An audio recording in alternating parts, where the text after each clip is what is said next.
The top spot is within reach, just a stone's throw away. Pues el liderato está a tiro de piedra, chicos. Efectivamente, lo tenemos ahí, al alcance de nuestras manos. We can't let another chance to slip by en la Liga. No podemos dejar pasar otra oportunidad, to slip by. Now, it's time to get the job done this coming Tuesday in the Champions League against one of the hottest teams in Europe right now. Uno de los equipos más en forma de Europa, el Atalanta. Muy buenas a todos, gente buena, buena gente, football geeks, frikis del fútbol, football geeks, and welcome to a new episode of Inglés para Vikingos. Guys, I must confess that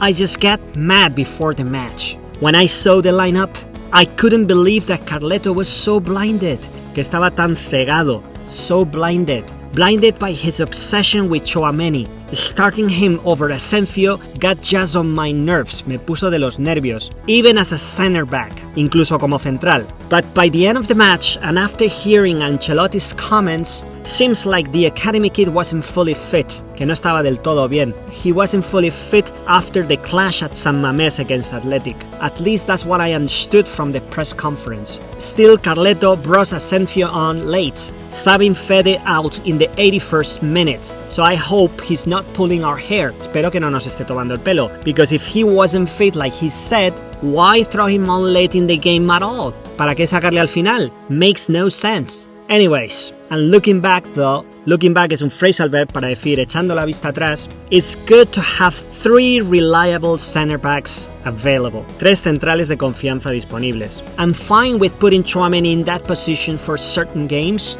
but only when the situation really calls for it. Cuando la situación realmente lo requiera. But I never want to see him back in the midfield.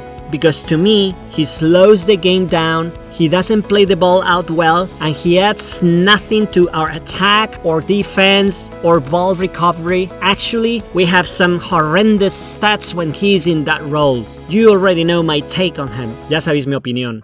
Other than that, and credit where it's due, lo cortés no quita lo valiente, Tchouaméni had an okay game, but under normal circumstances, I'd go with Asensio every time. You see, Asensio is a natural center back. He knows the ropes es una expresión para decir que conoce el oficio. He knows the ropes, understands the role, and knows how to cover his back properly. He gives me way more confidence in that position, especially with top-flight teams like City, with a striker like Haaland. Plus, I'm always in favor of backing our talent from our academy.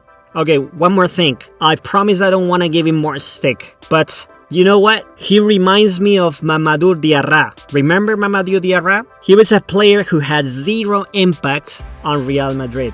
He brought nothing to the table. It was just a relief when he left. A relief es la palabra para decir alivio. It was such a relief when he left. On another positive note, I loved seeing Güler in the lineup. While he didn't have a standout game, no tuvo un partido sobresaliente, he worked his socks off, se dejó la piel, se lo curró de lo lindo, and his game improved a lot in second half, especially with that stunning goal, con ese golazo, which gave us a bit of breathing room, que nos dio un poquito de tranquilidad, de respiro. Before scoring the goal, he made a brilliant run.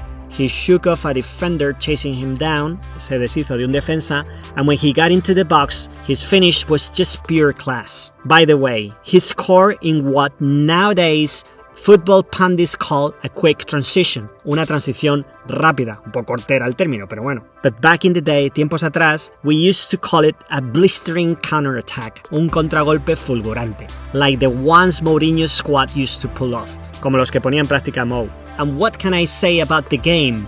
We needed to take advantage of Barca's slip, del tropiezo del Barca's slip, after their draw earlier on with Betis. So, in the first half, Girona came out strong, controlling possession and bringing high intensity to all the duels, but they couldn't keep it up and soon ran out of steam, y se quedaron sin fuelle muy pronto. On the other hand, Real Madrid came out switched on, muy enchufados, switched on, and around the 25th minute, we stepped up and were in full control of the game. We used our physicality, usamos nuestro físico, won the ball back more easily, and took over possession. The game opened up with Bellingham's 1-0 late in the first half. Fede played a sweet ball to Brahim on the left flank, and Brahim drove it and cut it back, y dio el pase hacia atrás. The defender messed up the clearance, el defensor falló en el despeje, and Jude, quick as ever, gets to the ball and smashes it low and hard past the keeper. Simple and clinical.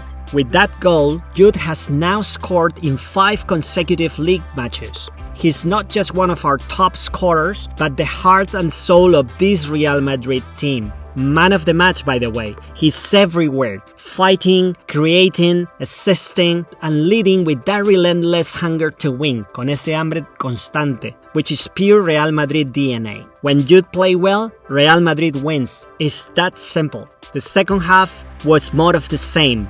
Total control. We pressed high, we won the ball quickly, and completely shut down Gerona's build-up play. Shut down en este contexto futbolero sería como anular, neutralizar, y build-up play ya sabéis que es el término futbolero para decir la creación de juego. Then Luquita delivered the moment of magic, a perfect outside off the boot pass, un pase con el exterior de los suyos. So he delivered this pass into space for Mbappé, who read it perfectly, blew past the defender with a strong run and fired a low shot into the far post from a tight angle. Classic Mbappé, un gol típico de Mbappé. Guys, this is again Real Madrid's DNA. We might not play like Cruyff or Guardiola style football, but we win through willpower, a través de la fuerza de voluntad, willpower, determination, and consistency. I must admit it, it's not always pretty. Last season's win against City wasn't beautiful, was it? But we got the job done. And right now, despite not being at our best, no estando bien del todo,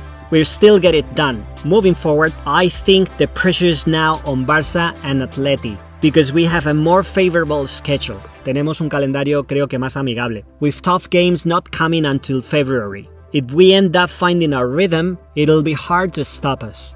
I'm pretty convinced that Barça and Atleti this year will be chasing us all season, staying right on our heels, pisándonos los talones. So there is hardly any room for slip-ups in La Liga. Hay muy poco espacio para tropiezos, slip-ups. It's clear that this competition is going to be fierce for many reasons, but like I said, the ball is in Real Madrid's court again. Está en nuestro tejado ahora. Hope we don't blow it again. Espero que no la fastidiemos de nuevo. So let's see how it all unfolds or plays out. Veremos cómo se desarrolla todo. And one last thing, of course, we've got to keep a close eye, tenemos que poner toda nuestra atención, we've got to keep a close eye on our next Champions League opponent, Atalanta. As you know, we've got a crucial game coming up on their turf, en su campo, turf. Turf ya sabéis que es la palabra para decir césped, grass, y también se utiliza como expresión para decir en su campo, on their turf, in Bergamo, Italy. I don't know if you were familiar with this, but they're sitting on top of Serie A as of today. Son líderes de la Serie A en estos momentos and have won 12 out of their last 13 matches. They are absolutely on fire this season. Están que se salen. And this game for us is basically a must win. Tenemos que ganarlo como sea. It's kind of our first match ball in the Champions League, because if we lose, we are in serious trouble, potentially struggling to even make the top 24. And that, needless to say, would be an absolute disaster, no matter what we do in La Liga, because Real Madrid has never been knocked out in the group stage of the Champions League.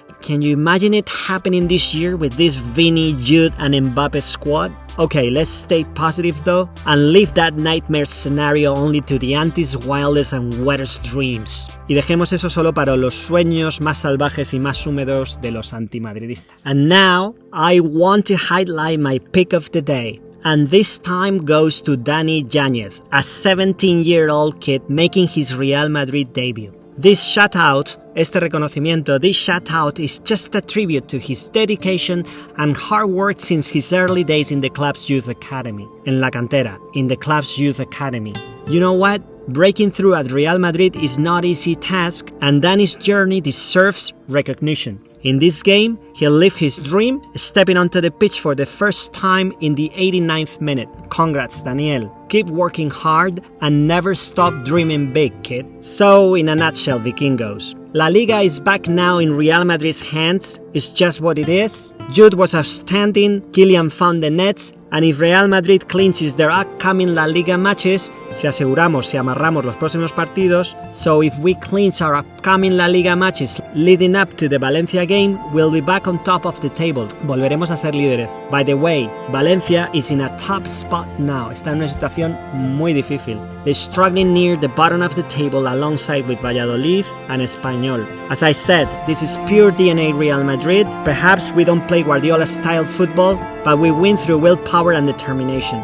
It's not always pretty, but it's effective. Now fingers crossed for our next match against Atalanta in the Champions League, because there's much at stake. Hay mucho en juego, there is much at stake, and it's kind of a match ball. But you know what? I think we're gonna beat them up. Creo que les vamos a sacudir bien. Bueno, y como siempre, aquí al final del vídeo os dejo todo el vocabulario que hemos visto. Esto es un quid pro quo y por eso también os pido a vosotros, por favor, sobre todo a los que no estáis suscritos, que lo hagáis ahora, que le deis al botón de suscribirse y también si me regaláis un like, pues mejor que mejor, porque así el canal poquito a poco pues va haciéndose notar. Y nada más, no olvidéis cada día aprender un par de expresiones o tres y ya está, ir anotándolas en vuestra agenda vikinga. Os emplazo al siguiente vídeo, justo después del partido de Champions contra el Atalanta, pues un par de días más o menos después.